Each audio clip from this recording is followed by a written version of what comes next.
O Pedro e o Gerson na seleção brasileira, o Pulgar no Chile e o Varela que acabou sendo convocado ali para o Uruguai. Tinha uma expectativa do Flamengo de nenhum uruguaio ser convocado, né? Até porque De La Cruz, Arrascaeta e Vinha estão lesionados, então seria só o Varela mesmo.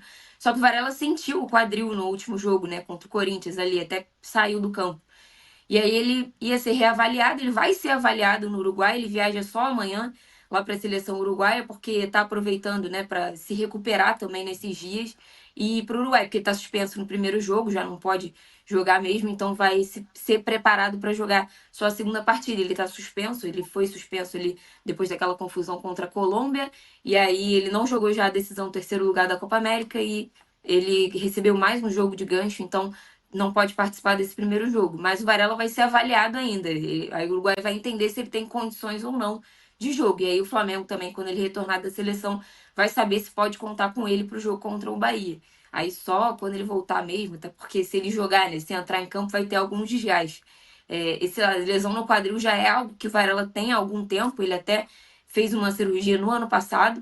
No começo de agosto ele sentiu de novo esse problema no quadril, mas aí voltou depois de alguns dias e aí sentiu de novo contra o Corinthians, estava com os movimentos limitados ali, então o Flamengo pregou uma certa cautela ali, tinha realmente essa esperança de que ele não fosse para a seleção, mas aí ele melhorou nos últimos dias, já apresentou um quadro um pouquinho melhor e aí vai para a seleção na quinta-feira para entender, aí o Uruguai vai entender se pode ou não usar. O Varela não é titular, né, geralmente no Uruguai, mas como o Uruguai tá todo desfalcado também, tá parecendo o Flamengo, né? Só que o Uruguai o problema é com suspensão.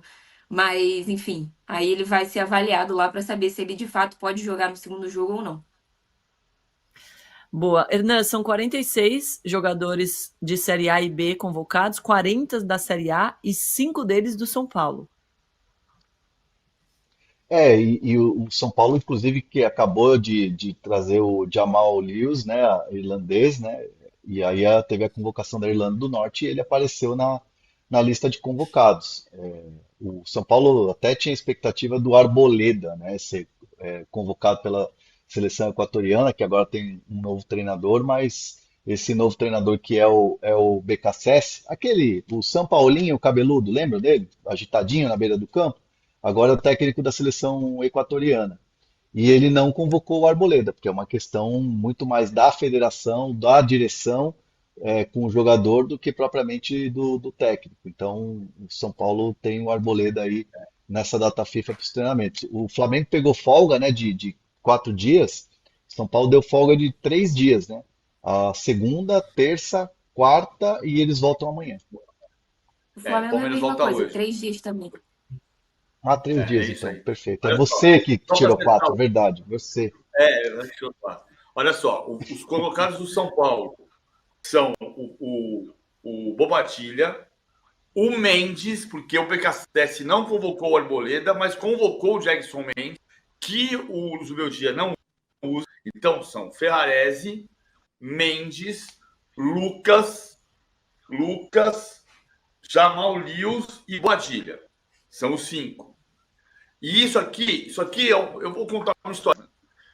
Eu já contei essa história algumas vezes, mas a data FIFA nasceu em 94, depois da Copa do Mundo, em função dos clubes europeus estarem de paciência na Lua, em função dos jogadores convocados. Vou dar um exemplo claro do que acontecia naquela época, 31 anos atrás. 93, 19 de setembro de 93, foi a data de Brasil 2, Uruguai 0, 2 gols do Romário. Foi a última vez que o Campeonato Espanhol perdeu jogadores convocados para outras seleções por causa das eliminatórias da América do Sul. Esse dia teve Atlético Bilbao e Barcelona 1-1, e o Barcelona não tinha o Romário, porque estava no Maracanã fazendo gols no Uruguai. E naquele dia teve Real Madrid 0, La Coruña 0. O La Coruña não tinha Bebeto e Mauro Silva, porque estavam no Maracanã jogando contra o Uruguai. Criou a FIFA faz 31 anos. Agora vamos ver só o seguinte, ó. A data FIFA, terça-feira, dia 10, certo? Jogam Paraguai e Brasil, por exemplo, em Assunção. Terça-feira à noite, dia 10. Na quarta-feira à noite, 21h30, tem Atlético Paranaense, que cedeu uma marra para a seleção do Paraguai, contra o Vasco, que cedeu o Menezes para a seleção chilena e o Puma Rodrigues para a seleção do Uruguai. E tem Corinthians, que cedeu o José Martínez para a seleção da Venezuela e Félix Torres para a seleção do Equador, contra o Juventude, que dos 8 finalistas da Copa do Brasil é o único que não cedeu ninguém. Na quinta-feira, 2 dias depois da data FIFA, 21h45, tem São Atlético Mineiro, que cedeu 4 jogadores, contra o São Paulo, que cedeu 5 jogadores. E na quinta-feira também, às 21h45, tem Flamengo, que cedeu 4 jogadores, contra o Bahia, que cedeu 2 jogadores. Então a data FIFA do Brasil continua sendo para inglês ver. Separa o Campeonato Brasileiro, mas volta para o Brasil no dia seguinte. Então, e olha, isso aqui, eu sou muito contra esse negócio de você dizer assim, eu vou torcer para o Lucas não ser convocado. Sacanagem, o Dorival Júnior convocou o Lucas. O problema não é o Lucas. O São Paulo perde o Ferrarese, perde o Mendes, perde o Bobadilha, que é titular do time. O Flamengo perde o Gerson, perde o Pedro. Por quê? Porque faz 31 anos que a FIFA resolveu esse problema, que a CBF não consegue. Então, assim, claro, o jogador vai ser convocado. O técnico da seleção brasileira, da seleção argentina, da seleção uruguaia, da seleção paraguaia, da seleção chilena, tem o direito de convocar os principais jogadores. O calendário está feito para isso. O problema é que a CBF não é o ajuste básico.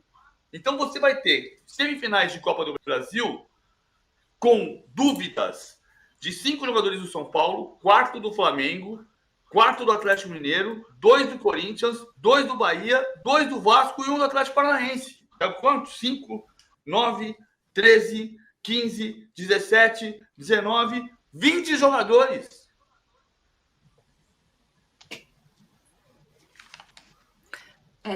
Justíssimo.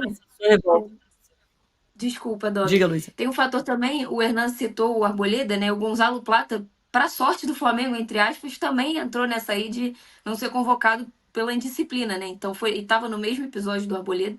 Então, imagina, o Flamengo poderia ter perdido o reforço, esse período que é precioso para o Flamengo, para poder adaptar o reforço, para ele conhecer a comissão, os jogadores, todo mundo, para a seleção. Então, ele ficou, né? Tá no Flamengo, tá treinando. Enfim, mas foi uma sorte, entre aspas, porque ele tá fora das convocações. Poderia ser o 5º jogador convocado. E, enfim, um período importantíssimo para o Flamengo de adaptação, porque ele já pode estrear no Clássico contra o Vasco, já, enfim, tem Libertadores pela frente, vai ser inscrito também. E uma coisa muito em cima da outra, é o único período que o Tite tem para fazer essa adaptação de uma maneira menos, sei lá, menos trabalhoada, assim, né, de um jogo em cima do outro. E aí fica um período também para a galera ficar no pé do Tite, né? Uma data FIFA que não vai ser tranquila para o Tite, PVC. Não, ele vai ter que responder na volta jogando bem. Eu acho que tem algumas coisas do trabalho do Tite que podem ser avaliadas com um pouco mais de parcimônia, né? Eu acho que tem questões da parte física que o Flamengo tem que descobrir o que está acontecendo e não se conformar que é uma epidemia mundial, como o Fábio Macelejano disse no outro dia. Claro que tem a ver com a quantidade de jogos, sim, é verdade. Mas se você pegar no calendário brasileiro, a gente vai ver departamentos médicos de Juventude e Bragantino num nível semelhante ao do Flamengo. Você não vai ver o departamento médico do São Paulo, do Palmeiras, do Atlético Mineiro no mesmo nível. O Atlético até já teve tempos atrás, mas não está agora. Eu acho que tem questões para discutir. Agora, o Flamengo continua sendo o único time que tem chance de ganhar os 3 títulos.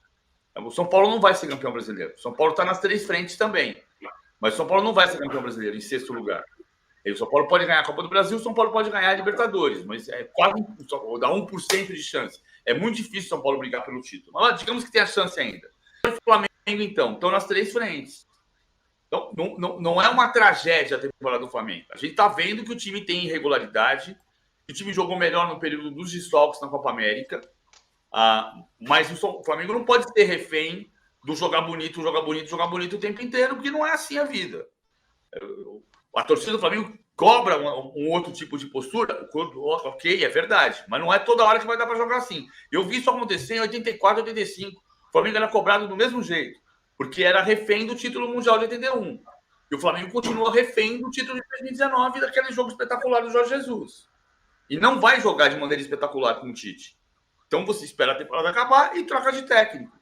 Agora, o Tite vai ter que voltar e não vai poder ter o efeito Sampaoli, que no ano passado era acusado de toda a data FIFA, o Flamengo voltar jogando pior. Como, por exemplo, quando voltou de uma data FIFA e tomou 4-0 do Bragantino. Boa. Luísa, muito obrigada pelas informações e até breve. Valeu, Domi. Até a próxima. Valeu, pessoal. Bom dia. Valeu, Bom dia. Luiz. Hernacito, Renan Lodge soltinho no mercado? O Renan Lodge agora passa a ser um jogador livre e que muitos clubes vão monitorar, né? O Renan Lodge ele não tinha essa expectativa, né? Eu inclusive conversei com as pessoas que trabalham com o Renan Lodge antes dessa mudança do Al Hilal. A ideia dele era permanecer, cumprir o contrato e tudo mais. Teve essa mudança, e foi uma mudança de inscrição, de limite de estrangeiros, o Neymar, por exemplo, inscrito. O Renan Lodge acabou sendo avisado de última hora que não estava mais nos planos do Al Hilal. Isso deixou o jogador chateado e agora está essa negociação para ele ficar livre. E assim, na ideia do Renan Lodge, primeiramente é olhar o mercado europeu, né? Permanecer lá fora do Brasil, enfim, no mercado onde ele já jogou, né? Quando ele foi para o Atlético de Madrid. Obviamente, o futebol brasileiro passa a ter um peso muito grande, né? E o Renan Lodge vai estudar todas as ofertas que vão chegar. Então, assim, Renan Lodge a gente vai ouvir muito falar nesse período em que vários clubes vão atrás dele quando ele ficar de fato livre no mercado. Mas é um jogador jovem, é um jogador interessante do ponto de vista de entrega, de qualidade, frequentou a seleção brasileira e é um jogador que é uma oportunidade de mercado para vários clubes. Seria uma boa para o São Paulo, PVC? Seria. E o São Paulo trouxe o Jamal Lewis, mas o São Paulo tem convicção de que vai trazer um lateral de primeiro dinheiro.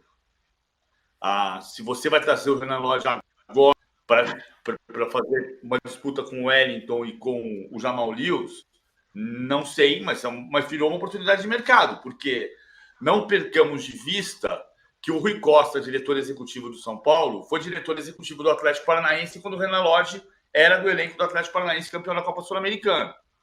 Então, esse contato existe. Assim como o Rui Costa, diretor executivo do São Paulo, foi o diretor executivo do Grêmio que trouxe o Wendel do Londrina para o Grêmio. E por isso ele teve aproximação com o Wendel, como a gente falou, o Wendel não veio para o Brasil por questões familiares, ok? E por isso ele não veio. Mas o São Paulo tinha fechado com o Porto a contratação do Wendel. Tinha sacramentado a contratação do Wendel. O Wendel que preferiu permanecer em Portugal. O lateral esquerdo da seleção brasileira. O Renan Lodge era o lateral da seleção brasileira, candidato a ser titular brasileira, principalmente até a final da Copa América de 2021. Ele falhou no gol do Di Maria. E não é que ele tenha saído do circuito depois disso. Ele continuou sendo um jogador convocado. Mas ele perdeu um pouco do prestígio ali. É um lateral extremamente ofensivo que combina com a capacidade do São Paulo. O São Paulo vai trazer um lateral esquerdo, pelo menos em janeiro, porque o Wellington já assinou o pré-contrato e vai para o Southampton. Então, o São Paulo vai trazer um lateral de primeiro nível. Eu acho que é obrigatório conversar com o Renan Lodge e entender se ele quer vir agora, se adaptar, ficar pronto para o ano que vem, ou se ele prefere ir no mercado da Europa, da Ásia, outra coisa que ele prefere dele. Boa. São Paulinos que nos escutam, vocês acham uma boa ele por aí no time de vocês? Aqui na nossa enquete do Corinthians, o sim subiu muito, hein? O Depay é uma boa, 41% acham que sim, 46% perguntam aqui com que dinheiro. Tem mais uns minutinhos para você votar, mas eu queria falar também, antes da gente encerrar, PVC, de uma matéria do Igor Siqueira, Lucas Mussetti e Thiago Arantes, hoje no UOL, falando do risco do Estevão no Chelsea.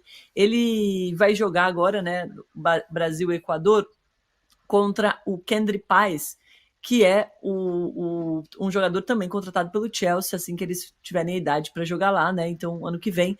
E aí tem essa maldição, né, dos jovens garotos que acabam não se firmando quando vão para o Chelsea. Ângelo, o David Washington, que quase veio para o Flamengo agora no final da janela. Então, o Chelsea tem contratado muito desde que o Abramovich vendeu. O Chelsea, nesta janela, foi o clube da Europa que mais gastou dinheiro. O Chelsea gastou 238 milhões de libras em contratações. Para você ter uma ideia, clarificação nisso, quando o Abramovich comprou o Chelsea, na primeira temporada ele gastou 170 milhões de libras. O Chelsea agora gastou 238 milhões de libras, mais do que qualquer outro clube das principais ligas da Europa. E não tem um time.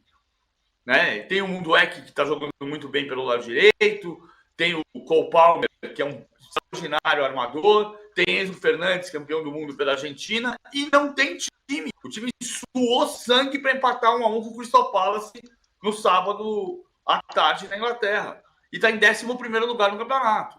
O ano passado conseguiu reagir, foi chegar a 6º lugar, mas vai jogar a Conference League. É um time de Conference League, hoje, o Chelsea, que gastou 238 milhões de libras. O guia do Gero Marca na semana passada sobre a Conference League é todos contra o dinheiro do Chelsea. Então, na minha visão, eu achava isso antes de efetivar o negócio. A escolha dos agentes do Endrick, a escolha dos agentes do Estevão de levá-lo ao Chelsea foi uma escolha, do vista mercadológico, equivocada. Claro que pode acontecer de daqui a um ano o Chelsea ser um outro clube, com uma outra frente, com uma outra característica. E o Estevão só vai daqui a um ano. Mas hoje, o Chelsea não é uma boa escolha. É como você olhar no mercado brasileiro. O Corinthians é sempre muito bom. Hoje é bom, hoje não está bom jogar no Corinthians. Né? É o caso do Chelsea. Amanhã pode ser muito bom. A escolha foi equivocada.